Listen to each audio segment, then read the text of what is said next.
At my birthday gala, my fiancé casually shelled a bowl of shrimp for his ex-girlfriend. The entire room held its breath and stared at me. After a tiny beat, I laid down my chopsticks. Looking around, I blinked and said, "Why is everyone gawking at me? Has humanity evolved to the point where we can get full by inhaling air?" 1A birthday bombshell. On my 28th birthday, Chase threw me a party. Someone cracked in the group chat that the two of us must be about to tie the knot. Reading the message, I felt dazed. From graduation till now we'd been together 6, maybe 7 years.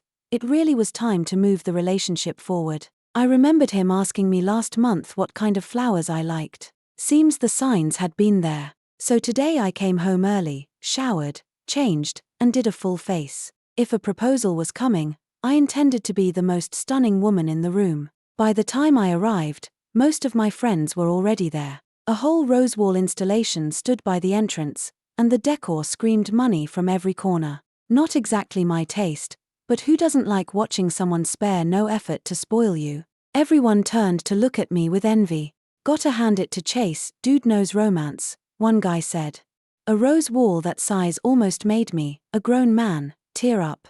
Chase had arranged every birthday for the 6 years we'd been together. Before him I never made a fuss, just dinner and a few friends. Yet he seemed possessed by an inexplicable love for throwing birthday galas, inviting hordes of people I could now name even if we'd never spoken. "Chase is seriously out of ideas," Stella muttered. "Same rose wall every year. If you say he didn't put in effort, setting that thing up takes time. If you say he did, it's still the same old stuff. Hard to judge." Her words dumped cold water on my excitement. Right, every year I surfed the same high, then crashed. You'd think I'd learn. But you don't slap the gift horse. Since Chase had masterminded tonight, I, as his fiancé, couldn't exactly throw shade. Though I now knew no proposal was coming, I kept my perfect smile and walked up to him. "Chase," I called. His grin froze for a second before clicking back into place. "You're here." He grabbed my hand so hard his palm sweated.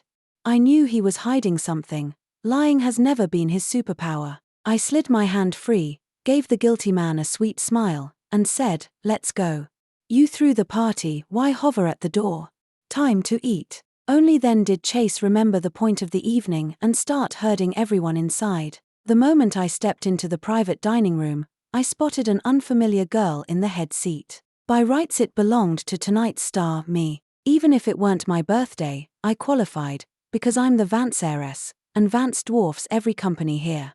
Half the guests depend on us for their next quarter's profits. We haven't rooted ourselves in Eastbrook as long as the Paytons, but we bet right on every major project, rode every new wave, and now outgun every old dynasty in both size and cash flow. If you want to stay alive, keep earning, keep luxuriating, you follow the right leader. So, ready or not, they'd still crown me queen. The chatter about proposals died. No one had dared disrespect me like this in years. Chase's childhood buddy, closest to the scene, blurted a stunned "holy." Sweeping the room, I read the answer on every Payton friend face. They all knew her. I glanced at Chase, perfect, he was squirming. So the girl squatting in my seat had to be Lila, the ex he can't forget. 6 or 7 years post-breakup and still texting? Very generous of them. "Miss Winter, I believe you're in the wrong chair," I said kindly. "Yours is over there." I pointed to the other table, packed with Chase's random plus ones. Lila rose, all apologies. "Sorry, I didn't know it was your place," she said, eyes shining as if I'd slapped her. I didn't bother answering. Arguing with her would only cheapen me. Call it pretentious if you like, but when you're the protagonist you perform on your own stage, you don't pull stunts on someone else's. Anything else is just trashy. Since I stayed silent, everyone else did too, and her one-woman show collapsed into crimson-faced silence. She stepped aside. I took my throne without ceremony and waited for the food. This place really is delicious. I'd just unlocked my phone when gasps flew. Chase had pulled Lila into the seat on his left. Oh, how entertaining. I curved my lips, time to enjoy the live drama. Nobody dared intervene, they just regarded Chase with colder eyes. Watching him fuss over the hem of Lila's dress, I decided that dancing in my face meant it was time to trade in this disobedient fiancé. The hotel's food is stellar, The drawback is the crowd, so service crawls. After Chase's public spectacle, my mood chilled and the room iced over. After all, most of the people who showed up tonight don't qualify as friends, they're the ones whose companies survive only because my family allows it. They clawed their way into this boring gala for one reason: curry favor with me so their businesses can keep breathing.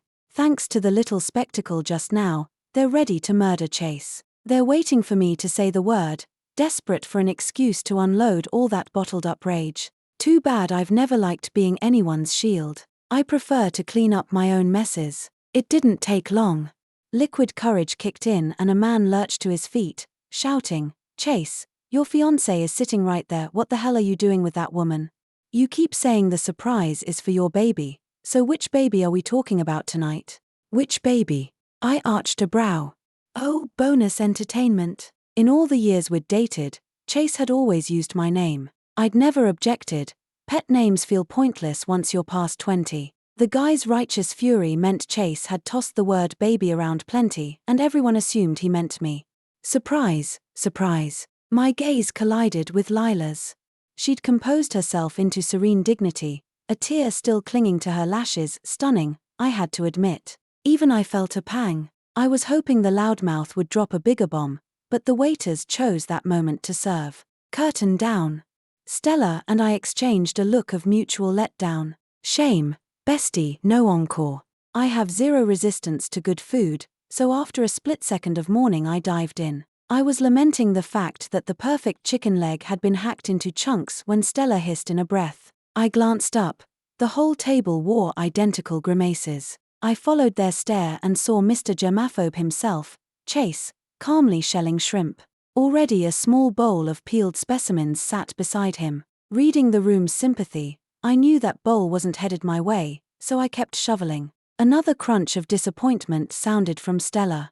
I looked again. Lila had stolen the stage, pressing a napkin to her lips like some tragic heroine. I rolled my eyes and went back to my plate. Mid-bite, the clatter of cutlery ceased. Conversations froze mid-syllable. Heads swiveled toward me. I met their stares, utterly bored. "Penny," I called, and a girl came running over with a raised hand. "I'm here, Iris," she whispered. She was my assistant, the kind whose face is permanently set to smile, adorable enough to melt me every time I saw her. I'd taken her under my wing and kept her close to learn the ropes. I pinched her soft, pudgy cheek. "Didn't you say you love shellfish? Take this, it's already shelled, no point wasting it." "On it." Penny's eyes curved into crescents as she accepted the heaping bowl.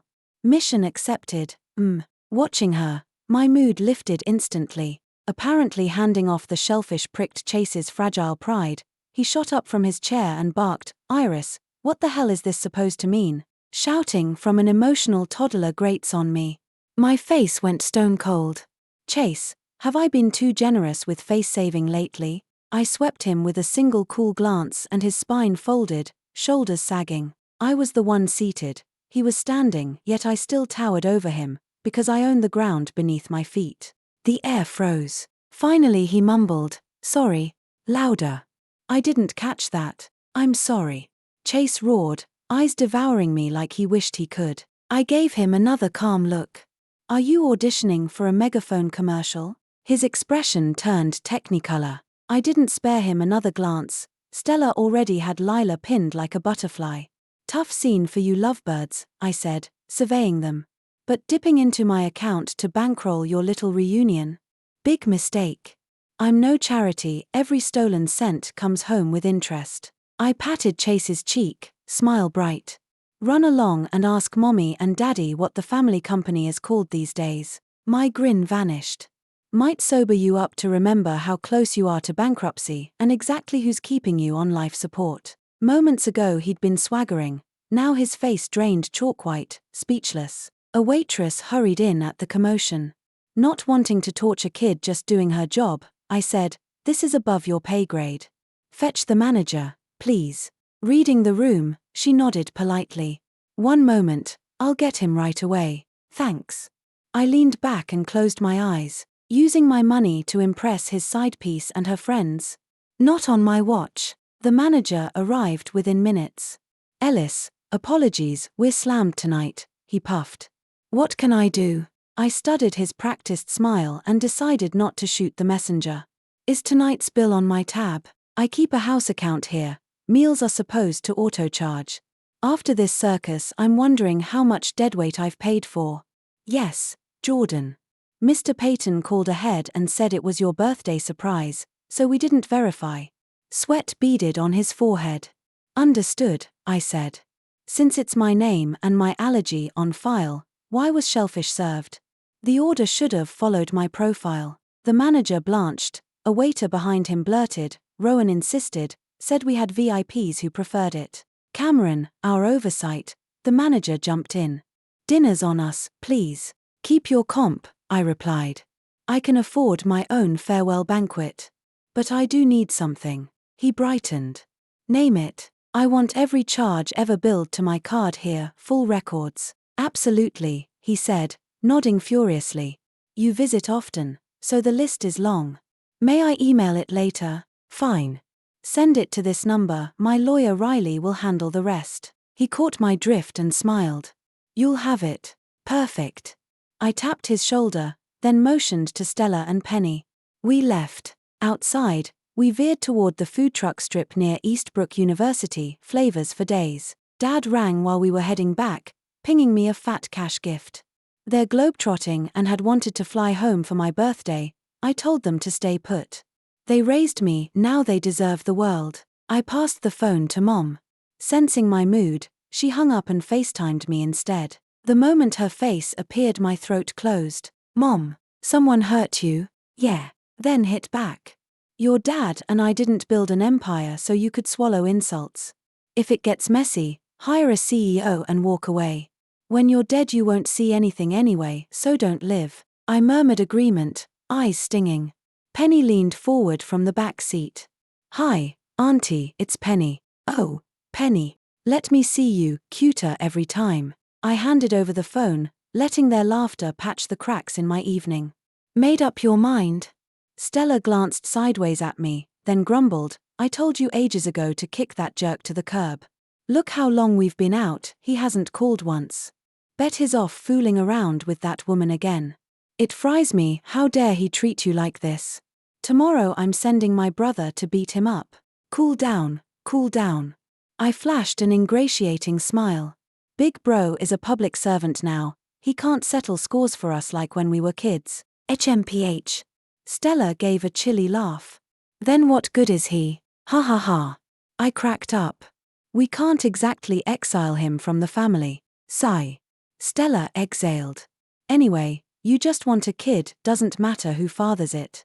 If push comes to shove, use my brother. He doesn't smoke or drink, his health is rock solid. Phut, I spat my water across the seat.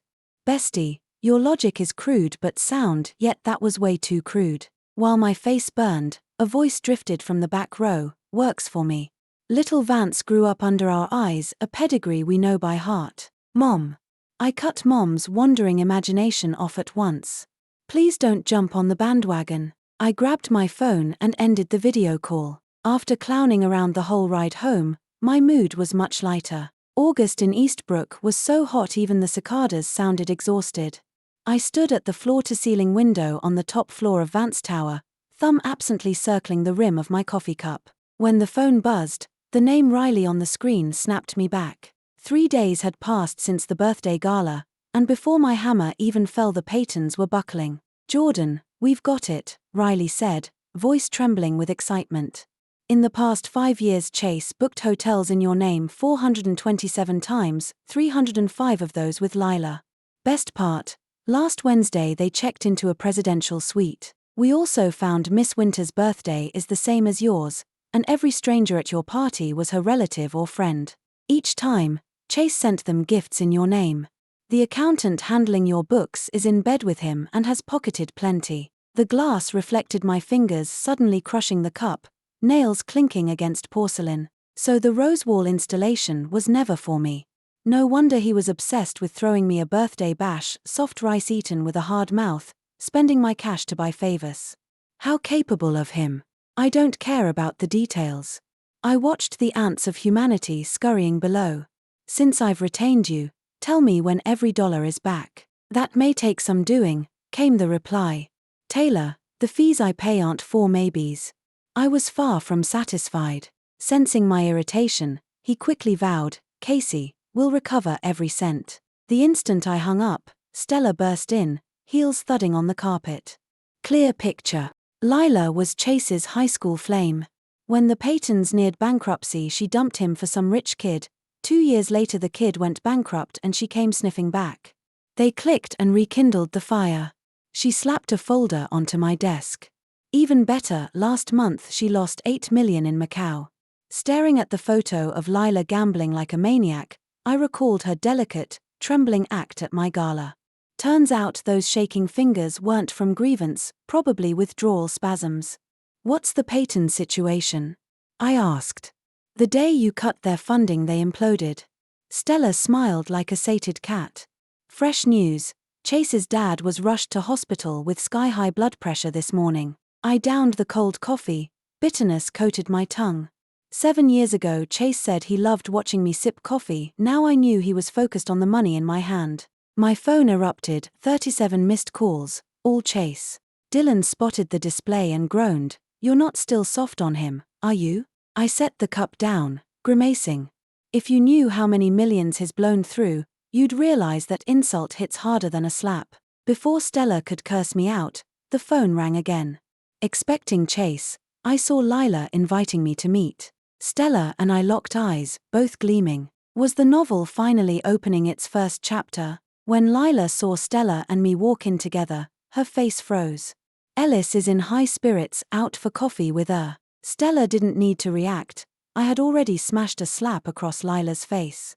I let you, the mistress, off once, and you come begging for more. Shameless. My lawyer didn't inform you to repay. Every stitch you're wearing was bought with my cash, keep annoying me and I'll strip you right here and make you go viral. At those words the approaching waiter hesitated. Society seldom pities a homewrecker, especially one who knows exactly what she's doing. I gave the server a reassuring nod. Relax, we'll chat calmly from here. Maybe I looked sincere. The waiter retreated. Lila cupped her reddening cheek, venom in her eyes, but she dared do nothing, my slap had been solid. Satisfied, I dipped my chin. Speak. Why did you ask me out? She gritted her teeth and flung a lab slip at me, I'm pregnant. Chase's. I blinked. Congratulations, why tell me? It's not mine. Want me to send flowers? Suddenly smug, she said, Chase told me you're infertile. Since the baby is his, give me 8 million and once it's born it's yours. The drivel stunned me. I cut the legal illiterate off. Sis, you went to college, reminder, surrogacy and babyselling are felonies. If you crave prison food, eat alone, leave me out. Panicking, she thought I was haggling. 5 million, then, hold it. I signaled the waiter, paid the bill, and with Stella beat a hasty retreat from the danger zone. That was close, stepped out for a little drama and nearly ended up behind bars. When the universe turns on you, it always sends your worst enemy to deliver the punch. Like right now, Stella and I had just finished whisper gossiping about what an idiot Lila is, and the second we look up, Chase is blocking the door, face like a thundercloud. He stood at the entrance of the cafe, suit crumpled like pickled cabbage, tie askew, eyes shot with red, an animal at the end of its rope. Gone was the golden boy who'd been on every society blog 48 hours earlier. Iris. He lunged, covering the distance in 3 strides and seized my wrist. You just had to burn the whole thing down, didn't you? Stella stepped between us instantly. Chase, have you lost your mind? Every table turned. I tapped her shoulder, signaling I had this, then met the man who once charmed boardrooms with a smile. Rowan, mind the venue. Venue, he hissed, voice low and lethal. Where was your etiquette when you froze my credit lines? When you sicked forensic accountants on me? My father's in ICU, happy now? I adjusted my cuff, unhurried. Chase, you raided my accounts 427 times, 305 of those transfers fed Lila's lifestyle. Last Wednesday you booked the presidential suite with my membership card. I lifted a brow. Shall I continue? Color drained from his cheeks, yet his grip tightened. I'll pay it back. But thanks to you, the whole city blacklisted Payton Holdings. No one will even return our calls. That means they're smart, I said, yanking free. They know which lines you don't cross. His pupils shrank to pinpricks. Iris, don't push me. I know that look, it's the final glare of a gambler who's just wagered his last chip. I flicked Stella a look. She stepped back and speed-dialed security. Chase, I said, softening my tone, there's still a way out if you stop now. Stop. He laughed, brittle and high. I can't even cover Dad's hospital deposit. Where do I find 10 million overnight? His whisper turned ugly. But you do. Vance has that kind of petty cash lying around. A loan, Iris, chump change for you. My blood chilled. Not a plea, a shakedown. A wise woman doesn't trip over the same rock twice, and she sure as hell doesn't waste mercy on the same man. I shifted weight, slid my foot back, and rammed a pointed heel into his sternum. Caught off guard, he crashed backward, body slamming the tile with a meaty thud. A switchblade clattered from his pocket. He lay clutching his chest, ash-white, clearly winded. Stella burst out laughing. Iris, that kick belonged in an action flick. I flexed my ankle. All those self-defense classes had to pay off sometime. Chase hauled himself upright, fury crackling in his eyes. You actually kicked me, why not? I sneered. You steal my money to bankroll your mistress and expect polite debate. He lurched forward just as more security arrived, blocking his path.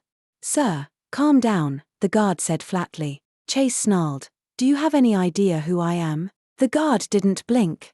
Doesn't matter. Cause a scene and you're escorted out. I brushed imaginary lint from my sleeve. Gentlemen, this man is emotionally unstable. Please help him, decompress. I turned on my heel and left with Stella. Apparently out of options, Chase and Lila decided to go live on the internet. Their stream was a mudslinging circus painting me as the homewrecker, hoping public sympathy would flip the narrative and spark a media backlash in their favor. Rich people breakups are catnip to viewers, especially when infidelity checks every gossip box. I should know. I troll expose channels on my alt account. Pretty plan, ugly reality. Ever since our split, my team had stayed battle-ready. The second the couple hit go live, our moderators flooded the chat, steering opinion.